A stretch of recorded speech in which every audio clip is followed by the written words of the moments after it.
Manchester United and Ineos are under pressure to deliver in the Europa League. But is Ruben Amorim the right man to lead the charge? Stay tuned for the latest Manchester United transfer news, insider updates, and expert reactions. Don't forget to like, comment, and subscribe for more daily football updates. Manchester United and Ineos need to win the Europa League, but Ruben Amorim isn't so sure. Man United will be in the Champions League next season if they win the Europa League next week, but Ruben Amorim isn't sure whether that is a good thing. The stakes couldn't be much higher for Manchester United and Tottenham in Bilbao next week. A trophy to wash away at least some of the shame of a season of total embarrassment on the domestic front, an unlikely spot in the Champions League, and a £100 million plus boost to the summer transfer budget. For Ange Postecoglou and Ruben Amorim, maybe there is some personal salvation too, the chance to turn a narrative around, but their situations look set. Postecoglou is very likely to leave Spurs, win or lose, and Amorim will stay at United, win or lose. The Aussie could walk away with a trophy and enhance his job prospects elsewhere, and the Portuguese could buy himself time at Old Trafford. But this final is bigger for the clubs rather than the managers. It looks like this will be a battle between the 16th and 17th best teams in the Premier League. The Big Six superpowers are somehow only propped up by the three teams getting relegated this season. Whatever happens in Bilbao, the stain of such a dismal 38-game campaign won't be removed completely. But it's about next season as well, and although Amorim is desperate for the trophy, he sounds uncertain about the rewards that will follow, not in terms of the silverware, but a spot in the Champions League for a team that he has declared aren't ready for such challenges. Take this snippet from his post-match press conference on Sunday after losing to West Ham. "I don't know what is best, if it's playing Champions League or not." Or this from his pre-match press conference ahead of the Europa League quarter-final second leg against Lyon. "If you look at this moment, I think we are not ready to be really competitive in the Premier League and to cope with the Champions League. I think it's really clear, and we have to be really clear." It was in that press conference before the roller coaster ride against the League One side that Amorim first considered the possibility that being in the Champions League might not be the be-all and end-all it has been made out to be in the last couple of months. "If you have Champions League, it's going to be tough to play against top teams on Wednesday, and then top teams in the Premier League," he said. "We are in the moment that you can feel it that the team needs a lot of work. A lot of work means a lot of time to train. So you can see it both ways. If you don't have Champions League, and we want Champions League, we want to win." "I was tipped to become a Man United great. I've now been without a club for 12 months.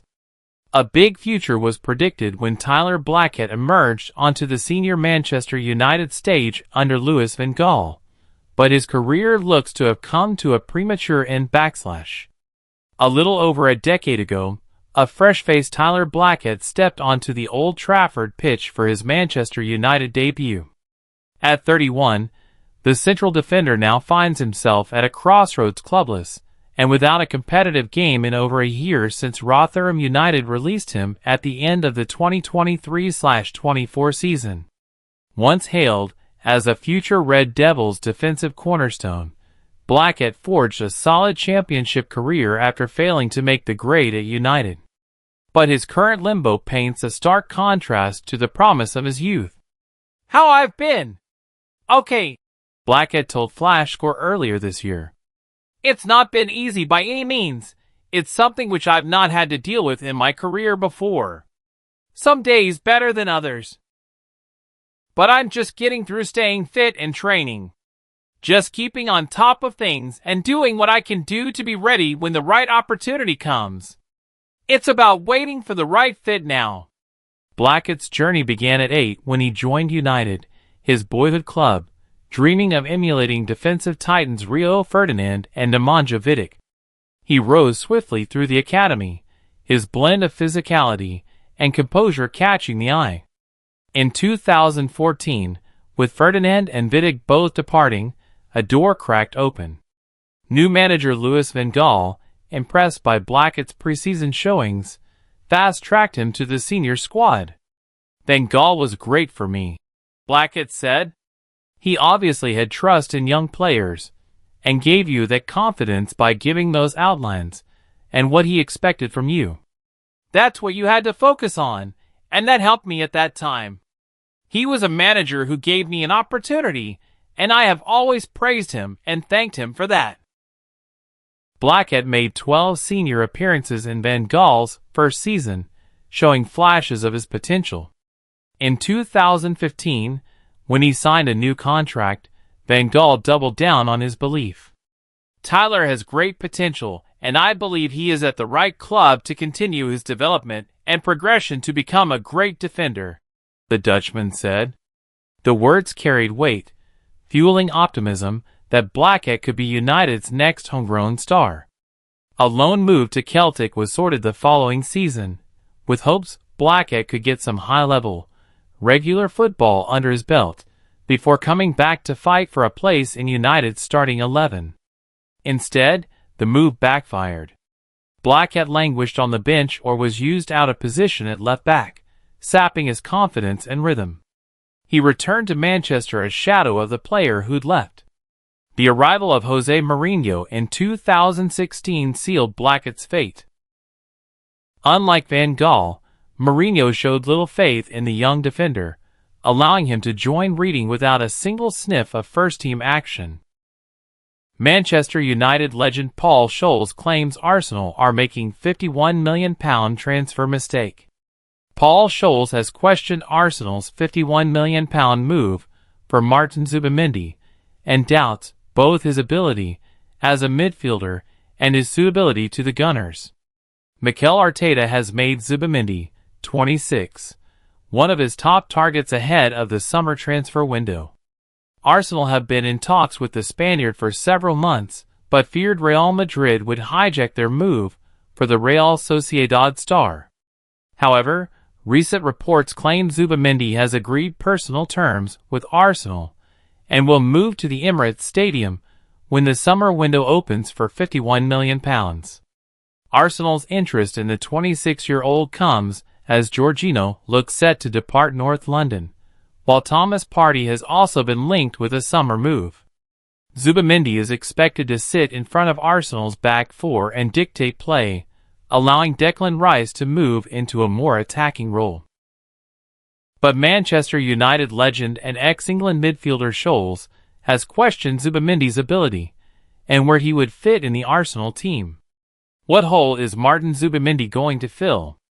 I don't see a hole there, Scholes said on the overlap. I think Declan Rice can do that role, defensive midfielder. Everyone seems to see Rice as more of an attacking player. I don't see that in him at all.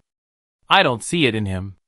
I saw Zubimendi against United for Sociedad, and I wasn't impressed. That's maybe where I'm coming from in terms of doubting he can fill that hole. Gary Neville backs Arsenal's move for Zubimendi. Gary Neville disagrees with his former Manchester United teammate disagreed, and believes Zubimendi will be an ideal signing for Arsenal. Zubimendi has made over 200 appearances for La Liga side Sociedad, and helped Spain win Euro 2024 last summer.